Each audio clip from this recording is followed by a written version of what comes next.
Bounce houses are very popular summer toys at fairs and parties. Tonight, 2 News reporter Patricia Santos looks at how to keep your kids safe in a bounce house.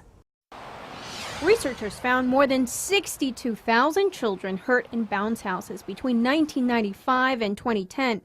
That breaks down to roughly one child injured in a bounce house every 46 minutes. Most get hurt bumping into one another, especially when children of different ages bounce together. I see how the kids enjoy them, but I can see how they can be very dangerous, especially if there's not big regulations on ages or sizes. If you get too many of the bigger kids in there, they're obviously going to be more rough than the little kids. Dr. Rowena Baumgartner says physicians usually see more strains or sprains when the bounce house injuries go beyond bumps and bruises. You do see the occasional break if it's been pretty extensive injury or if there was a lot of contact. Wind can also be an issue.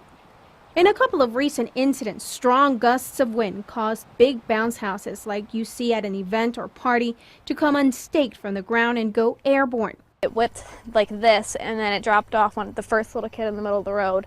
Then it came the other way, like passed over my apartment, and it dropped the second one. He hit his head on the back of my car, and then he fell to the ground. Wind can topple little bounce houses made for home use, too. Some of those don't always have ways to tie them down. Top wind gust was only 30 miles an hour, and it blew over the house. 30 miles an hour, that's what we get on a typical windy day here in Oklahoma. So to keep your kids safe in any bounce house, here's what experts suggest. Follow the instructions when it comes to ages, sizes, and the number of kids that can play in a bounce house. Make sure that your kids take off their shoes, jewelry, or any sharp objects in their pockets. And inspect the bounce house. Make sure that it's properly staked to the ground. And if it's windy outside, don't use it. Patricia Santos, 2 News, works for you.